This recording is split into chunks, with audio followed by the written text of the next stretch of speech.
جیناکم اور جس وقت نجات دی ہم نے تم کو من آل فرعون سے یسومونکم پہنچاتے تھے تم کو سوء العذاب برا عذاب یذبحون ذبح کرتے تھے ابناءکم تمہارے بیٹوں کو ویستحیون اور زندہ چھوڑتے تھے نساءکم تمہاری عورتوں کو وفی ذالکم اور بیچ اس کے تمہاری بلاؤن آزمائش تھی من ربکم تمہارے رب کی طرف سے عظیم بہت بڑی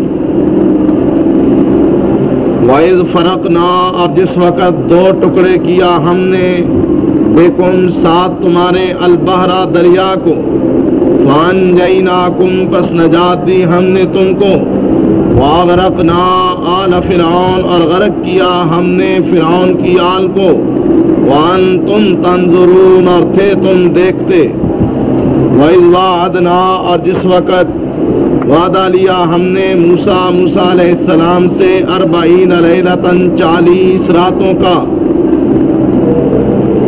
ثم اتخذتم پھر پکڑا تم نے العجل بچڑے کو من بعد ہی اس کے بعد وانتم ظالمون اور تھے تم ظالم ثم عفونا پھر درگزر کیا ہم نے معاف کیا ہم نے عنکم تم سے من بعد ذالک بعد اس کے لعلکم تشکرون تاکہ تم شکر گزار ہو شکر کرو وَإِذْ آتَيْنَا مُوسَى الْكِتَابَ اور جب دی ہم نے موسیٰ علیہ السلام کو الکتاب یعنی تورات والفرقان اور موعظات لعلکم تہتدون تاکہ تم ہدایت پا جاؤ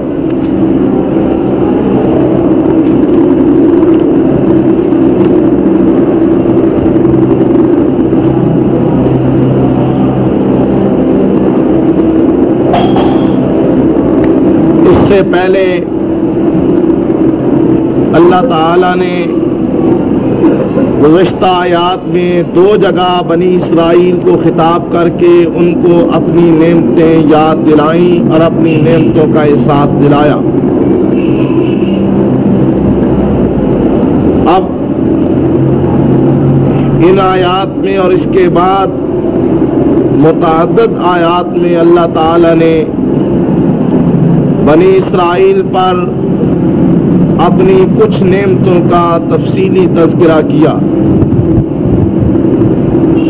کہ کون کون سی نعمتیں میں نے تمہیں عطا کی. اے بنی اسرائیل آج تم یہ کہتے ہو کہ ہم بڑے نیک پاک نبیوں ولیوں پیغمبروں کی اولاد ہیں, ایمان لائیں نہ لائیں ہمیں کوئی پرواہ نہیں, نبی آخر الزمان صلی اللہ علیہ وسلم کی بعثت کی تصدیق کریں نہ کریں. فرمایا یہ باتیں تم کس منہ سے کہتے ہو؟ اگر تمہیں کچھ عزت وقار شرف و افتخار حاصل بھی ہے یہ محض اللہ کا فضل اللہ کا احسان اور اللہ کا انعام ہے تم پر جس کی وجہ سے یہ عزت اور وقار تمہیں ملا ہوا. وگرنہ اگر ہم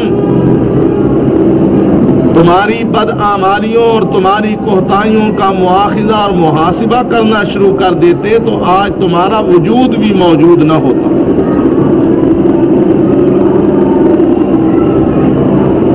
یہ ہر آدمی کو یاد رکھنا چاہیے کہ اگر اللہ تعالیٰ اسے کوئی مقام دیتا ہے, کوئی رتبہ دیتا ہے, کوئی انفرادیت بخشتا ہے, کوئی اس کو عزت اور منصب اور جاہ و جلال دیتا ہے, اس میں اس آدمی کا ذاتی کمال نہیں ہوتا بلکہ زیادہ اللہ کا احسان, اللہ کا فضل و کرم, اللہ کی مہربانی اس کے سامنے حال ہوتی ہے. چنانچہ انسان کو جتنا بھی بلند مرتبہ اور مقام مل جائے اتنا ہی اس کے اندر عاجزی اور انکساری آ جانی چاہیے, اتنا ہی اسے اللہ کا شکر گزار ہونا چاہیے, اتنا ہی اس آدمی کے اندر تواضع آ جانی چاہیے. چنانچہ اللہ نے فرمایا کہ تم کس بنا پر تکبر اور نخوت کا مظاہرہ کرتے ہو؟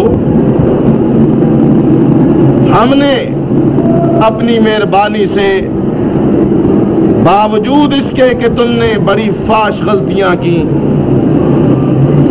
باوجود اس کے کہ تم نے ایسی زوردار ٹھوکریں کھائیں، لیکن ہم نے اپنی رحمت سے، عفو و درگزر سے تمہیں سنبھالا، تمہیں معافی دی اور تمہیں اس مقام تک پہنچایا۔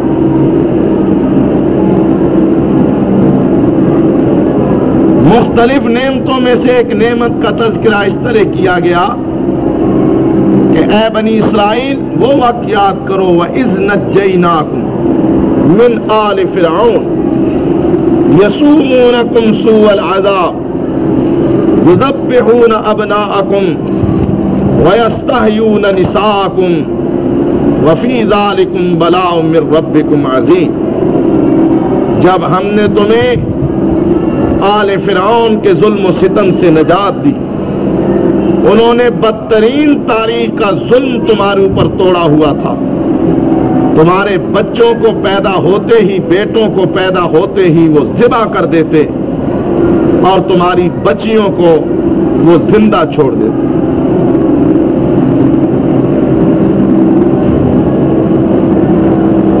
حضرت یعقوب علیہ السلام جن کو اسرائیل کہا گیا اور ان کی اولاد کو بنی اسرائیل کہا گیا، اصلاً ان کا وطن جو تھا وہ سرزمین شام میں تھا، سرزمین شام کے بسنے والے تھے۔ لیکن جس وقت ان کے بیٹوں نے اپنے بھائی حضرت یوسف سے حسد کیا اور ان کو ایک ویران کنویں میں ڈال کر واپس چلے آئے، اللہ تعالیٰ نے حاسدوں کے حسد کے باوجود حضرت یوسف علیہ السلام کو زندہ سلامت ہی نہیں رکھا، بلکہ ایک قافلہ وہاں آیا، انہوں نے کنویں سے یوسف صدیق کو نکالا اور مصر میں پہنچا دیا۔ اللہ نے مختلف آزمائشوں کے بعد حضرت یوسف علیہ السلام کو چند سالوں بعد مصر کے خزانوں کا مالک بنا دیا۔ اب وہی بھائی جو حاسد تھے، ان کے ملک میں، ان کے علاقے میں قحط پڑا، وہ اناج اور غلہ مانگنے کے لیے حضرت یوسف کے پاس آئے، لیکن ان کو پتا نہ تھا کہ یہ ہمارا وہی بھائی ہے جس کو ہم نے کنویں میں ڈالا۔ اللہ نے ملاقات کرائی، بعد میں تعارف ہوا، حضرت یوسف علیہ السلام نے فرمایا کہ اب ایسے کرو، میرے ماں باپ نے کئی سال میری جدائی اور فراق کے غم میں بڑی پریشانی اٹھائی، اب ان کو یہاں لے آؤ۔ چنانچہ حضرت یوسف نے اپنے والدین کو اور اپنے بھائیوں کو، اپنے کنبے کو اپنے پاس مصر میں لا کر کے آباد کیا۔ یہاں سے اولاد یعقوب شام سے مصر منتقل ہوتی ہے، یہ ہے انتقال، منتقلی اولاد یعقوب کی شام سے مصر میں۔ اللہ تعالیٰ نے ان کو بڑا عروج بخشا، بنی اسرائیل کو، اولاد یعقوب کو مصر میں اللہ نے بڑی عزت بخشی، لیکن اچھے لوگوں کے بعد انہی کی نسلوں میں سے برے لوگ بھی پیدا ہو جاتے ہیں۔ فَخَلَفَ مِن بَعْدِهِمْ خَلْفٌ أَضَاعُوا الصَّلَاةَ وَاتَّبَعُوا الشَّهَوَاتِ۔ اچھے لوگوں کے بعد برے لوگ، نیک والدین کی بری اولاد بھی پیدا ہو جاتی ہے کہ جو نا خلف، نا ہنجار، بد کردار، اپنے والدین کی نیک نامی کو خاک میں ملا دیتے ہیں۔ اسی طرح ان میں بھی اچھے لوگوں کے بعد برے پیدا ہوتے رہے، یہاں تک کہ اللہ نے ان کی بدعمالیوں کی وجہ سے مصر کے فرعون جو کہ قبطی قبیلے سے تعلق رکھتے تھے ان کو ان پر مسلط کر دیا. یہ لوگ غلامی اور ذلت کی زندگی بسر کرنے لگے. کہاں؟ ایک وہ وقت کہ جب یوسف کے دائیں بائیں اس کے بھائی اور والدین تخت پر بیٹھے تھے، مصر کا خزانہ ان کے زیر تسلط تھا. اور کہاں وہ وقت کہ جب مصر کی ذلیل ترین قوم قبطی قوم ان پر مسلط تھی اور یہ غلامی کی زندگی بسر کر رہے تھے.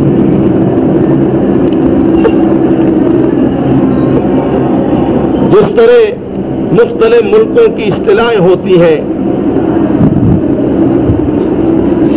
مصر کے اندر پہلے جو اصطلاح تھی حکمران کے لیے وہ عزیز کی تھی، یعنی بادشاہ کو عزیز.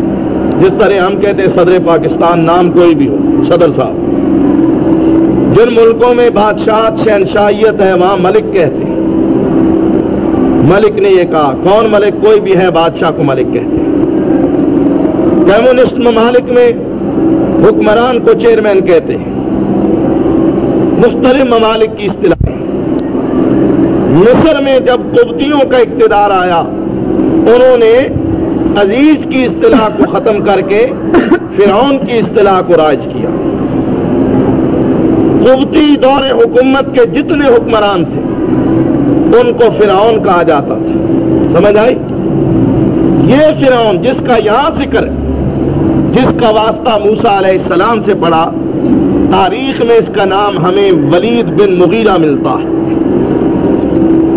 یہ فرعون اس وقت حکمران تھا.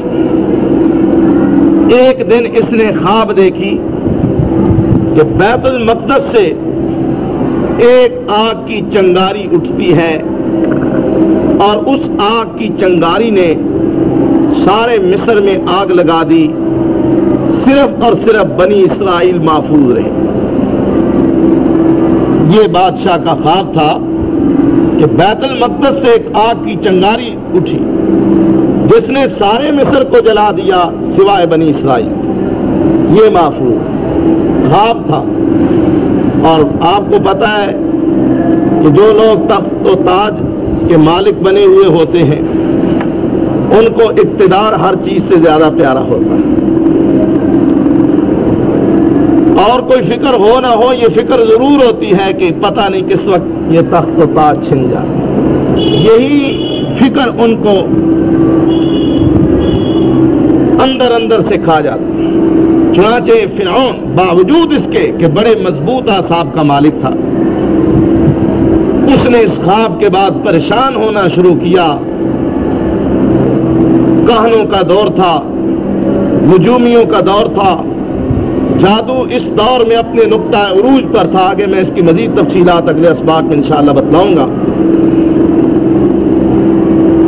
چنانچہ اس نے نجومیوں کو، کہنوں کو، عاملوں کو، مولویوں کو، جاننے والوں کو، فال نکالنے والوں کو بلایا اور مختلف لوگوں سے اس نے رائے لی.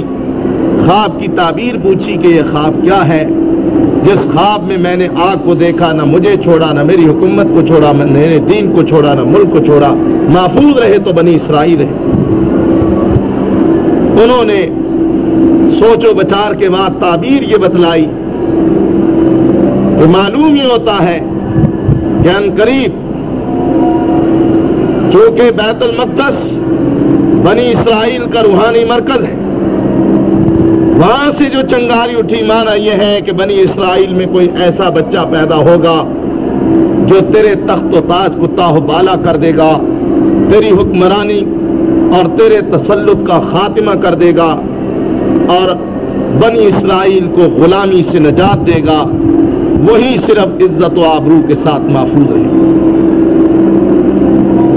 چنانچہ خواب کی اس تعبیر کو سننے کے بعد جب اسے یقین ہو گیا کہ میری خواب کی یہی تعبیر ہے تو اس نے کہا اچھا یہ بات ہے، یہ تو کوئی بات نہیں، میرے بائیں ہاتھ کا کھیل ہے، میں اس معاملے کو حل کر لوں گا، میں نبٹ لوں گا، میرے پاس بھی آخر حکومت ہے، اقتدار ہے، قوت ہے. چنانچہ اس نے حکم دے دیا کہ بنی اسرائیل پر نگاہ رکھو اور ایک باقاعدہ اس نے محکمہ بنایا کہ بنی اسرائیل کے ہاں جو بچہ بھی پیدا ہو اسے پیدا ہوتے ہی قتل کر دیا ہے۔ چنانچہ اہل تاریخ نے لکھا کہ اس کے حکم کی وجہ سے بنی اسرائیل کے 80,000 بچوں کو قتل کر دیا گیا۔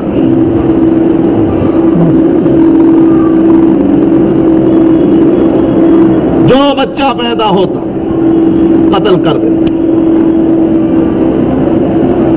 اسی لیے اکبر نے اشارہ کرتے ہوئے کہا کہ کاش کہ فرعون کو کالج کی نہ سوجی، یوں بچوں کے قتل سے وہ بدنام نہ ہوتا۔ کالج بنا دیتا تو اس کا مسئلہ حل ہو جاتا۔ بہرحال 80,000 سے زائد بچے اس نے قتل کروائے۔ کس لیے؟ اس لیے کہ وہ جو خطرہ تھا وہ ٹل جائے اور کہیں وہ بچہ پیدا نہ ہو جو میرے لیے خطرہ بن جائے۔ لیکن کہاں زمین کے حکمران اور کہاں مالک الملک، کہاں ان کی تدبیریں اور کہاں اس کے قطعی اور حتمی امر اور حکم۔ اللہ نے بالآخر اس بچے کو پیدا کر دیا کہ جس کو تاریخ میں موسیٰ کے نام سے پہچانا گیا۔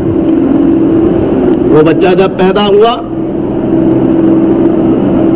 تو پھر موسیٰ کی ماں گھبرائی، پریشان ہوئی کہ اس ملک کا تو قانون ہے کہ ہماری قوم کے کسی بچے کو باقی نہ چھوڑا جائے، تو اب میرے بچے کو بھی قتل کر دیا جائے۔ سورہ القصص میں اللہ تعالیٰ نے اس کی تفسیر کو بیان کیا۔ فرمایا وَأَوْحَيْنَا إِلَىٰ أُمِّ مُوسَىٰ أَنْ أَرْضِعِيهِ فَإِذَا خِفْتِ عَلَيْهِ فَأَلْقِيهِ فِي الْيَمِّ وَلَا تَخَافِي وَلَا تَحْزَنِي إِنَّا رَادُّوهُ إِلَيْكِ وَجَاعِلُوهُ مِنَ الْمُرْسَلِينَ۔ ہم نے موسیٰ کو اپنا یہ حکم دیا، وحی کی، اس کے دل میں یہ بات ڈالی، اس کو اپنا پیغام دیا کہ پریشان نہ ہو، بچے کو دودھ پلا کے ایک صندوق میں بند کر کے اپنے گھر کے سامنے بہتے ہوئے دریا میں ڈال۔ چنانچہ پیدا ہوتے ہی موسیٰ کی ماں نے اللہ کے حکم کے مطابق موسیٰ کو ایک بکس میں صندوق میں بند کر دیا اور اپنے گھر کے سامنے بحیرہ قلزم سے نکلی ہوئی ایک نہر اور شاخ میں ڈال دیا۔ بکس جو تھا، صندوق جو تھا، وہ چلتا چلتا دریا پر تیرتا ہوا فرعون کے محل کے سامنے جا پہنچا۔ دیکھا گیا، باکس نکالا گیا، ایک بچہ تھا، محل کے اندر پہنچایا گیا، باکس کھولا گیا، بچے کو دیکھا، حیران ہوئے کہ ایک معصوم سا بچہ، پتہ نہیں یہ کون۔ فرعون نے کہا وہی نہ ہو جس سے مجھے خطرہ ہے۔ فرعون کی بیوی کہنے لگی دماغ خراب ہے آپ کا، معصوم بچہ پتہ نہیں کہاں سے آیا ہے، چلو ہم اسے اپنا بیٹا ہی بنا لیتے ہیں۔ اللہ نے اولاد کوئی نہیں دی، بنا پھرتا تھا ساری خدائی کا خدا، سارے ملک کا رب، انا ربکم الاعلی، لیکن حالت یہ ہے کہ اپنی اولاد نہیں، حالت یہ ہے کہ اپنی اولاد نہیں۔ چاچڑا کے گدی نشین کے گھر بھی کوئی اولاد نہیں،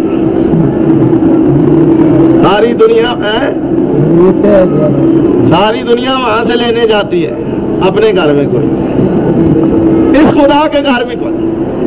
فرعون کی بیوی کہنے لگی اسے کچھ نہ کہو، ہم اسے اپنا بیٹا بنا لیتے ہیں، اولاد نہیں ہے، لے پالک گود میں رکھ اسے بیٹا۔ قرۃ عین لی ولک عسیٰ ان ینفعنا، میری تیری آنکھوں کی ٹھنڈک ہوگی، ممکن ہے مجھے اور تجھے نفع دے۔ اللہ نے کہا تیری آنکھوں کی جو ٹھنڈک ہوگی لیکن اس کی آنکھ کا کانٹا ہوگا، تجھے تو نفع دے گا، جنت میں لے جائے گا، لیکن اس کے ساتھ کو بحیرہ قلزم کی موجوں کے اندر ڈبو ڈبو کے مارے۔ بیٹا بنا لیا۔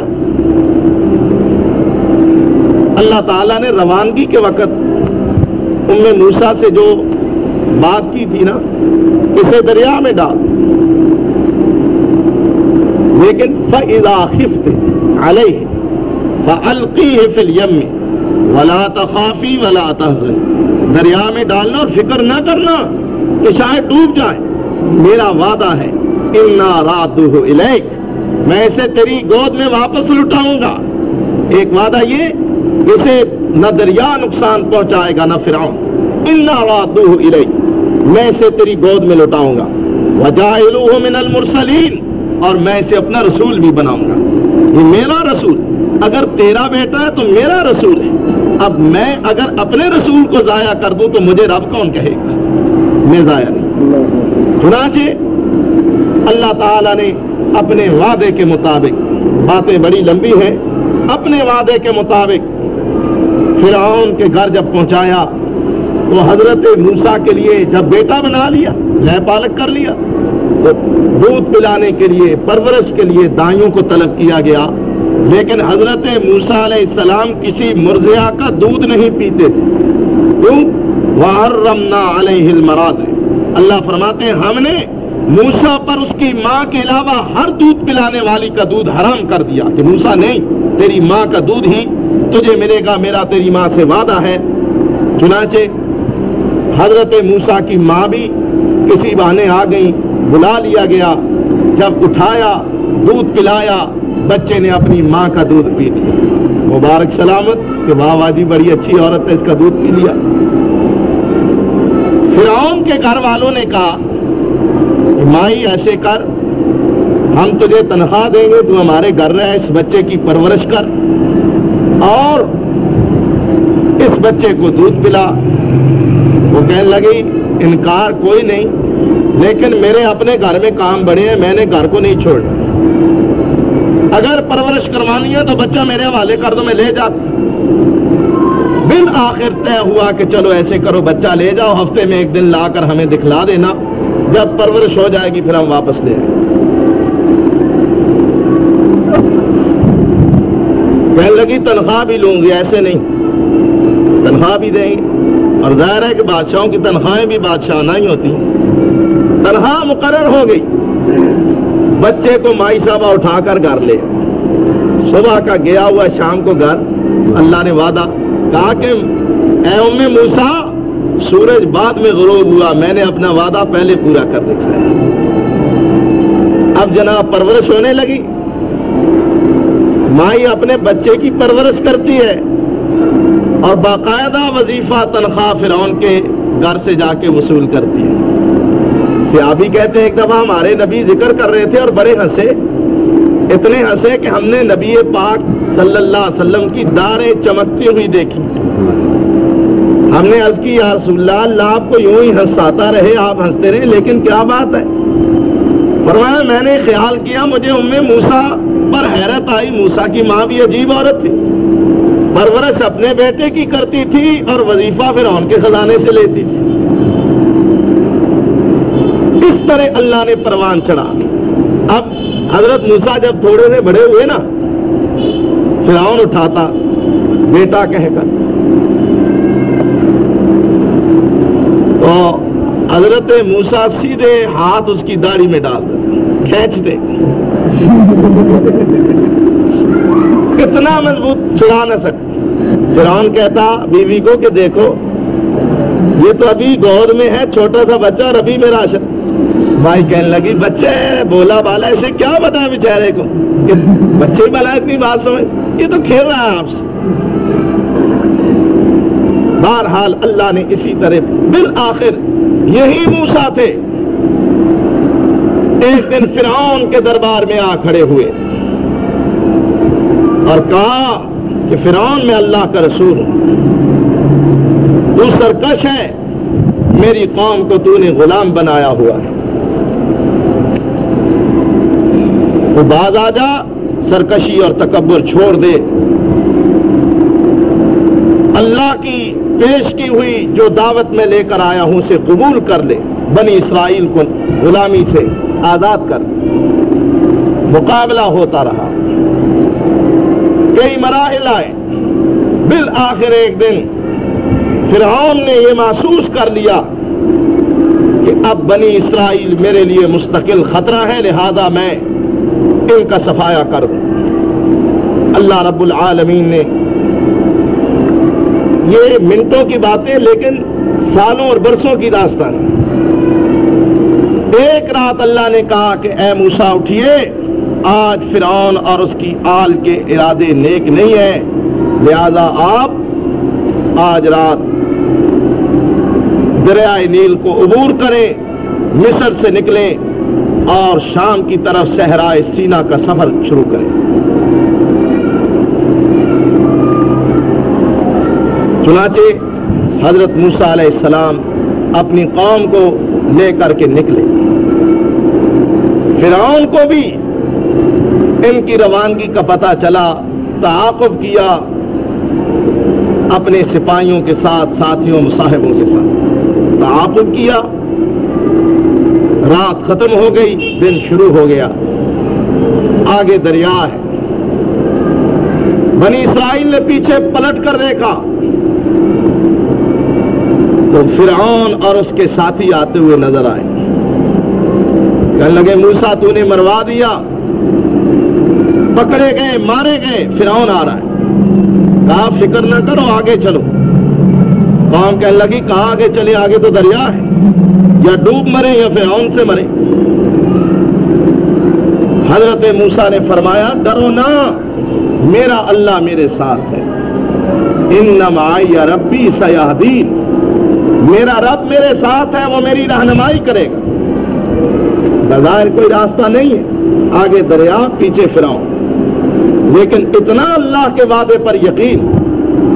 ان معی ربی سیہدین، میرا رب میرے ساتھ ہے، وہ میری رہنمائی کرے گا. چلتے گئے، فرعون بھی سر پہ آ پہنچا. اللہ نے دریا کو حکم دیا کہ دریا اب تھم جا. دریا رک گیا، ایک طرف کا پانی ایک طرف، دوسری طرف کا دوسری طرف. قرآن کے لفظوں میں قطع دل عظیم، اس طرح ہو گیا جس طرح دو ٹیلے ہوتے ہیں، پہاڑ ہوتے ہیں. پانی رک گیا، ادھر کا ادھر، درمیان میں اللہ نے راستہ بنا. کہاں گزرو، گزرے، پار ہو گئے. بنی اسرائیل کہنے لگے ہمیں کیا فائدہ ہوا، سڑک تو بنی ہے، وہ بھی پیچھے آ جائے. کہا تم پار تو پار ہو گئے. فرعون اور اس کے ساتھی، ہواری، فوجی سارے آئے، انہوں نے راستہ بنا، وہ بھی پار گزرنے کے لیے داخل ہو گئے. جو پانی اللہ کے حکم سے تھما تھا، اسی پانی کو حکم دیا کہ اب تھمنا، رواں دواں ہو جائے. پانی رواں دواں ہو گیا. فرعون اور اس کے مصاحب غرق ہو گئے. غرق ہوئے، اب کہنے لگے ہم ایمان لائے. اللہ نے غرق کرنے کے بعد، ہلاک کرنے کے بعد دریا کو حکم دیا ایسے کرو، اس لاش کو باہر پھینک. پانی کا گھیرا آیا، فرعون کی لاش کنارے. کہا بنی اسرائیل دیکھو، اپنے دشمن کی لاش اپنی آنکھوں سے دیکھو. اللہ نے تمہیں نجات دی، تمہارے دشمن کو تمہاری آنکھوں کے سامنے غرق کی. اب تو اللہ کا شکر ادا. اس پہلی نعمت کا ذکر اللہ نے اس طرح کیا، وَإِذْ نَجَّيْنَاكُمْ مِنْ آلِ فِرْعَوْنَ، نجات دی ہم نے تم کو آل فرعون سے. میں نے ابھی عرض کیا کہ فرعون کا کوئی بیٹا بیٹی نہیں تھی. سمجھ آئی؟ ذرا غور کرنے والی بات ہے. کوئی بیٹا بیٹی. اب کون فرعون کا آل ہے جو بنی اسرائیل کو ستاتا تھا؟ آل سے مراد بڑے لوگوں کی آل وہی ہوتی ہے کہ جو ان کے کہنے پر چلے. برے لوگوں کی ذریت ان کی بری اولاد، اچھے لوگوں کی ذریت ان کی اچھی اولاد.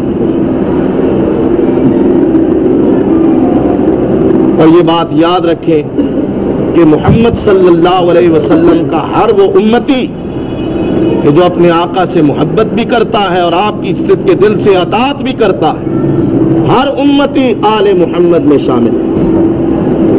عام طور پہ جو فلاں سید زادہ ہے، چاہے اس کا دادا کوئی چوڑا ہی ہو، لیکن وہ سید بن گیا، کالے منہ والا، بے نماز، بنگی، چرسی، جواری، شرابی، زانی، یہ سید ہے. یہ کوئی وہ سید ہے. سید وہی ہے جو محمد رسول اللہ کا فرما بردار، تابعدار، آپ کا سچا غلام. اگر حضرت کے سلسلہ نسب سے ہے اور نبی پاک کی اطاعت کرتا ہے تو اس کے لیے دوہری عزت. لیکن اگر کوئی شخص نبی کے نسب سے بھی تعلق رکھ کے نبی کا نافرمان ہے تو وہ آل سے خارج ہے. یہاں بیٹا بیٹی آل سے مراد نہیں، یہاں فرعون کے متبعین مراد ہے، اس کے حواری درباری مراد ہے. فرمایا ہم نے نجات دی تم کو، اے بنی اسرائیل، وہ وقت یاد کرو جب ہم نے تمہیں آل فرعون سے نجات دی. یسومونکم پہنچاتے تھے تم کو سوء العذاب، برا عذاب. اس برے عذاب کی کیا صورت تھی؟ یذبحون ابناءکم، تمہارے بیٹوں کو ذبح کر دیتے تھے. ویستحیون نساءکم، تمہاری لڑکیوں کو، عورتوں کو زندہ چھوڑ دیتے تھے. اس طرح تمہاری نسل کا خاتمہ چاہتے تھے اور تمہاری عورتوں کو لونڈیاں بنانا چاہتے تھے. فرمایا اس عذاب کے اندر انہوں نے تمہیں گرفتار کر رکھا تھا. وفی ذالکم بلاء من ربکم عظیم، اور بیچ اس بات کے تمہارے لیے تمہارے رب کی طرف سے بڑی آزمائش تھی. یہ معمولی نہیں، بہت بڑی آزمائش تھی جس کے اندر تم ڈالے گئے اپنی بدعمالی کی وجہ سے. لیکن پھر بھی ہم نے تم پر کرم کیا، اور جب فرعون کا ظلم و ستم نقطہ عروج پر پہنچا تو پھر ہم نے تمہیں نجات دی، اور نجات بھی اس طرح دی کہ وَإِذْ فَرَقْنَا بِكُمُ الْبَحْرَ، جب ہم نے فرقنا پھاڑا، دو ٹکڑے کیا، چیر دیا ساتھ تمہارے البحرہ دریا کو. وَأَنْجَيْنَاكُمْ، ہم نے تم کو نجات دے دی. وَأَغْرَقْنَا آلَ فِرْعَوْنَ، اور ہم نے آل فرعون کو غرق کر دیا. وَأَنْتُمْ تَنْظُرُونَ، اور تم آنکھوں سے دیکھ رہے تھے، تم نظارہ کر رہے تھے، تم دیکھ رہے تھے. ایک تو نعمت یہ ہے. اب چاہیے یہ تھا کہ تم آگے بڑھتے، میں جس نعمت سے تمہیں سرفراز کر چکا تھا تم شکر گزار ہوتے. لیکن جب تم آگے بڑھے، میں نے موسیٰ علیہ السلام کو تمہاری ہدایت اور رہنمائی کے لیے، ہدایت دینے کے لیے، ہدایات دینے کے لیے، تورات دینے کے لیے، الواح دینے کے لیے، جب ہم نے موسیٰ علیہ السلام کو کوہ طور پر بلایا، میرا نبی میرے پاس تمہاری رہنمائی کی ہدایات دینے کے لیے آیا، اور پیچھے تم نے میرا شکر اس طرح ادا کیا کہ پیتل کا بچڑا بنا کر اس کی پوجا شروع کر. دوسرا ظلم تم نے یہ کیا، وَإِذْ وَعَدْنَا مُوسَىٰ 40 لَيْلَةً، جب وعدہ لیا ہم نے موسیٰ علیہ السلام سے 40 راتوں کا. مانا یہ کہ اللہ نے طور کے دامن میں حضرت موسیٰ کو فرمایا کہ اے موسیٰ، قوم کو صحرائے سینا میں ٹھہراؤ، میرے پاس آؤ. اللہ نے کلام فرمائی، ہدایات دی براہ راست، بغیر کسی واسطے کے. اللہ نے براہ راست حضرت موسیٰ کو اپنے کلام سے نوازا. 40 دن 40 راتیں آپ نے کوہ طور پر قیام فرمایا. پیچھے قوم نے کہا کہ موسیٰ چلا گیا، وہ کبھی نہیں آئے، خدا بھی پتہ نہیں کہاں ہے کہاں نہیں، لہذا انہوں نے ایک بچڑا بنایا، شرک کرنے لگے. اللہ نے فرمایا کہ میرا نبی 40 دن اور 40 راتوں کے لیے طور پر آیا ہوا تھا. ثم اتخذتم العجل، پھر تم نے پکڑ لیا، بنا لیا العجل، بچڑے کو، گائے کے بچڑے کو عجل کہتے ہیں. کیا بنا لیا؟ یعنی اپنا معبود. من بعد ہی، اس کے بعد، وانتم ظالمون، اور تم ظالم تھے. تم نے شکر ادا کرنے کے بجائے گائے کے ایک بچڑے کو ہاتھوں سے بنا کے اس کی پوجا شروع کر.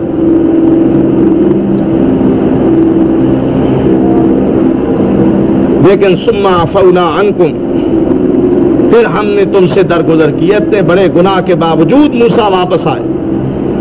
ہم نے درگزر کیا کہ چلو ہم تمہیں ایک موقع اور دیتے ہیں. یہ ہماری نعمت تھی، وگرنہ اتنے بڑے جرم کے بعد تباہی اور بربادی تم پر آ جاتی. لیکن ہم نے تم پر احسان کیا کہ تم سے درگزر کیا، معاف کیا. لعلکم تشکرون، تاکہ تم شکر گزار بنو.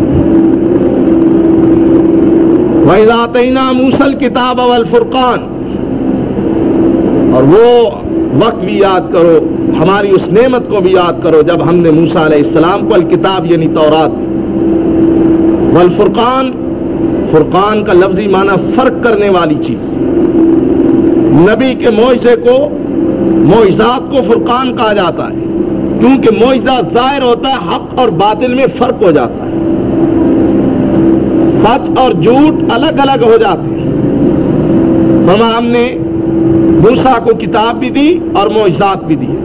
حضرت موسیٰ کو لاٹھی معجزے کے طور پر، ید بیضاء معجزے کے طور پر، اور کئی چیزیں اللہ نے معجزے کے طور پر دی.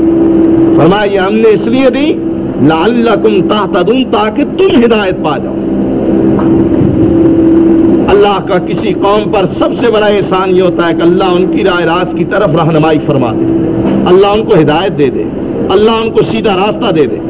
فرمایا یہ بھی میری نعمتوں میں سے ایک نعمت کہ میں نے تمہاری ہدایت اور رہنمائی راہ راست کی طرف تمہیں ہدایت دینے کے لیے حضرت موسیٰ کو الکتاب اور معجزات دی. سمجھ آ گئی جی؟ وَإِذْ نَجَّيْنَاكُمْ، اور جب نجات دی ہم نے تم کو من آل فرعون سے، یسومونکم پہنچاتے تھے تم کو سوء العذاب برا عذاب، یذبحون ذبح کرتے تھے ابناکم تمہارے بیٹوں کو، ویستحیون اور زندہ چھوڑتے تھے نساکم تمہاری عورتوں کو، وفی ذالکم اور بیچ اس کے تمہاری بلاؤن آزمائش تھی، من ربکم تمہارے رب کی طرف سے عظیم بہت بڑی.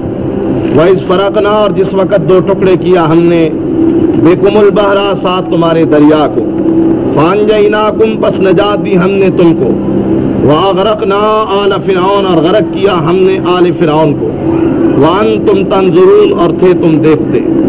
وَإِذْ وَاعَدْنَا اور جس وقت وعدہ لیا ہم نے موسیٰ علیہ السلام سے 40 لیلتاً راتوں کا، ثم اتخذتم پھر پکڑا تم نے العجل بچڑے کو، من بعد اس کے بعد، وانتم ظالمون اور تھے تم ظلم کرنے والے. ثم عفونا پھر درگزر کیا ہم نے، معاف کیا ہم نے، عنکم تم سے، من بعد ذالک بعد اس کے، لعلکم تشکرون تاکہ تم شکر گزار بنو. وَإِذْ آتَيْنَا اور جس وقت دی ہم نے موسیٰ الکتاب موسیٰ علیہ السلام کو الکتاب، والفرقان اور فرقان معجزات، لعلکم تہتدون تاکہ تم ہدایت پا جاؤ. وَإِذْ نَجَّيْنَاكُمْ اور جب نجات دی ہم نے تم کو من آل فرعون سے، یسومونکم چکھاتے تھے تم کو، پہنچاتے تھے تم کو سوء العذاب برا عذاب، یذبحون ابناکم ذبح کرتے تھے تمہارے بیٹوں کو، ویستحیون نساکم اور زندہ چھوڑتے تھے تمہاری عورتوں کو، وفی ذالکم اور بیچ اس کے تمہاری بلاؤن آزمائش تھی، من ربکم تمہارے رب کی طرف سے عظیم بہت بڑی. وَإِذْ فَرَقْنَا اور جس وقت دو ٹکڑے کیا ہم نے بِكُمُ الْبَحْرَ ساتھ تمہارے دریا کو، فَأَنْجَيْنَاكُمْ پس نجات دی ہم نے تم کو، وَأَغْرَقْنَا اور غرق کیا ہم نے آل فرعون کو، وَأَنْتُمْ تَنْظُرُونَ اور تھے تم دیکھتے. وَإِذْ وَعَدْنَا اور جس وقت وعدہ لیا ہم نے موسیٰ علیہ السلام سے 40 لیلتاً 40 راتوں کا، ثم اتخذتم پھر پکڑا تم نے، بنایا تم نے العجل گائے کے بچڑے کو، یعنی معبود، من بعد ہی اس کے بعد، وانتم ظالمون اور تھے تم ظلم کرنے والے. ثم عفونا پھر درگزر کیا ہم نے عنکم تم سے، من بعد ذالک بعد اس کے، لعلکم تشکرون تاکہ تم شکر گزار بنو. وَإِذْ آتَيْنَا اور جب دی ہم نے موسیٰ علیہ السلام کو الکتاب کتاب، والفرقان اور معجزات، لعلکم تہتدون تاکہ تم ہدایت پا جاؤ.